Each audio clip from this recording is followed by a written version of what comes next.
अब आपको एक वाकया बताता हूं, छोटी सी बात करके फिर आगे बढ़ते हैं इसके ऊपर। मैंने ये वाकया सुना सबसे पहले अपनी जिंदगी में पंडित बृजमोहन भूषण। मैंने वैदिक पढ़ी थी, वैदिक एस्ट्रोलॉजी जब मैंने पढ़ी तो मेरे उस्ताद थे पंडित बृजमोहन भूषण। पंडित बृजमोहन भूषण इंडियन मिथ में या इंडियन रीसेंट टाइम में उनका बहुत बड़ा नाम है। जो लोग इस फील्ड को समझते हैं वो जानते हैं पंडित भूषण कौन है। उनको ज्ञान सागर कहा जाता है, ओशन ऑफ द नॉलेज। आम आदमी नहीं है वो। लेकिन जब वहां पर भी भाजपा आई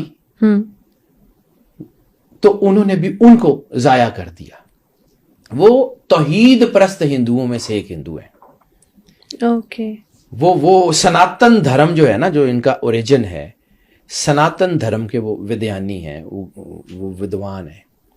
यानी आज मैं अगर सर झुका के रिसालत माब सरकार सरवर अंबिया का नाम लेता हूं ना, तो मैं सच्ची बात कह रहा हूं, मैंने पंडित भूषण को ऐसा करते हुए देखा है।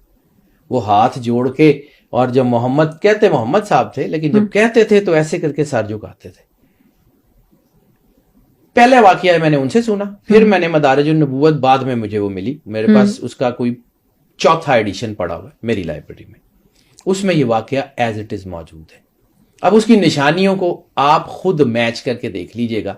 जो भगवान राम, जो उनकी किताब के मुताबिक पुराण है, और फिर उसमें एक चैप्टर मिलता है उत्तर रामायण का, ठीक है, उसमें वो वाकया मौजूद है। जब राम जी दुनिया से जाने लगे ना, तो उन्होंने अपने जितने भतीजे थे, लोग थे, उनको बुला लिया। उन्होंने कहा मैं तुम्हें कुछ ऐसी कमांडमेंट्स दे जाता हूं कि मेरे बाद तुम गुमराह नहीं होगे। मेरे बाद अगर तुम इनके ऊपर अमल करोगे तो तुम गुमराह नहीं होगे। तो उसमें जो है वो वाकया है, वो कहते हैं कि एक कमांडमेंट है, आपने फरमाया अपने लोगों को कि सुनो, मेरे बाद 4 युग होंगे। युग इज ऑफ अ मिलेनियम। मैं कोट अनकोट वो वाकया बयान करूं, उसमें अपनी तरफ से कुछ नहीं करूंगा। थोड़ी बहुत अगर एक्सप्लेनेशन के कुछ लफ्ज बोल दूं तो वो अलग है, लेकिन कोट अनकोट वही जो वहां लिखा हुआ है मिसाकुन नबीयीन में, मदारिजुन नबूवत में, पहली जिल्द में, या जो मैंने सुना था।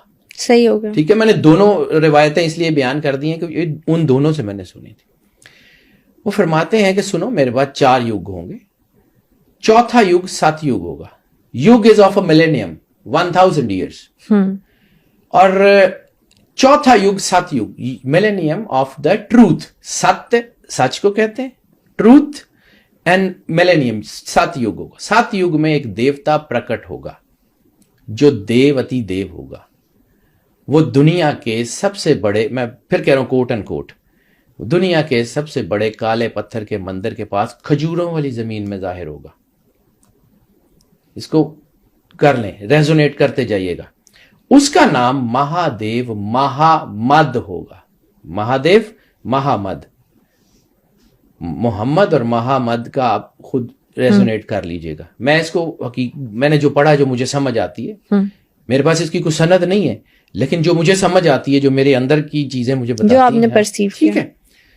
महादेव महामद देवती देव होगा, देवताओं का देवता, यानी जिसको वो तमाम देवता अपना देवता मानेंगे। दुनिया के सबसे बड़े काले पत्थर के मंदिर के पास वो देवता महादेव महामद जाहिर होंगे, खजूरों वाली जमीन में जाहिर होंगे। उनकी निशानियों में से एक निशानी ये है कि उनका एक प्रीतम, उनका एक मोहब्बत करने वाला दुनिया के सबसे बड़े काले पत्थर की मंदिर की दीवार पे मोजा करके जाहिर होगा। उसका नाम ओम मूर्ति होगा। ओम मूर्ति वजहला, ठीक है। वो नरसिंह होगा, अल्फा मेल लॉयन, नरसिंह, वो नरसिंह होगा, असद अल्लाह, ओके, ठीक है। वो दुनिया में जब आएंगे तो उनका ब्याह महादेव की एक देवी दुर्गा से होगा, जो कि शेर पे सवार होगी, और उस देवी के 2 शेरों में से एक शेर पानी के घाट पे प्यासा मारा जाएगा, एज इट इज लिखा हुआ मदारिजुन नबूवत में। आज वो चैप्टर पुराने बुक्स में तो मौजूद है, 45th 46 में नहीं है। उनको भी पता लग गया कि यार ये तो नफरतें कम होंगी, ये समझ आएगी कि क्या था। ये बातें हमने डिलिबरेटली उन किताबों से निकाल दी।